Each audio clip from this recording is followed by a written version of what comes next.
Hello, this is Father Daniel Kim, Maryknoll Missioner, and welcome to our daily Gospel reading and reflection.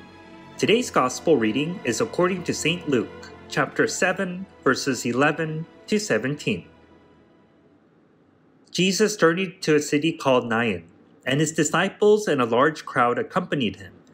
As he drew near to the gate of the city, a man who had died was being carried out, the only son of his mother, and she was a widow.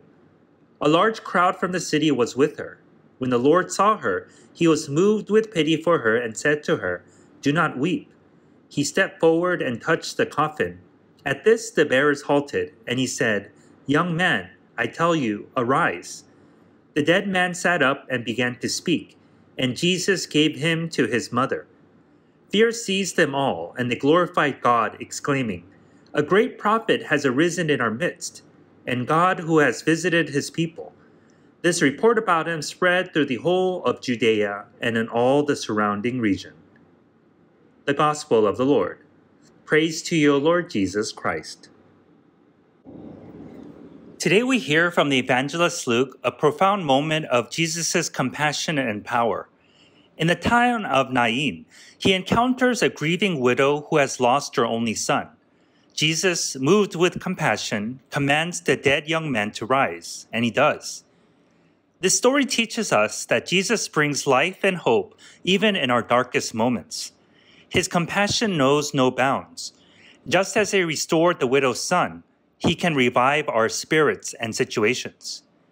And it is also pertinent to note that through Jesus' passion, as well as his mother's own passion of directly witnessing the agony and death of her only son, God is one who suffers with us and is closest to us during our own moments of agony and pain.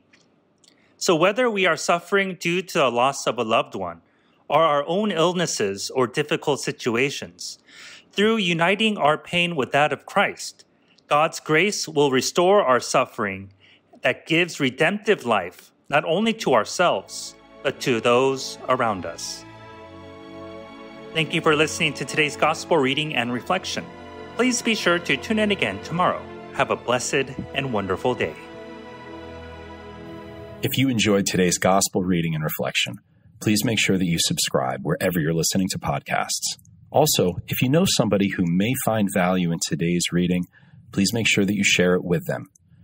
To learn more about how you can support the work that Maryknoll does around the world, please visit us at maryknollsociety.org.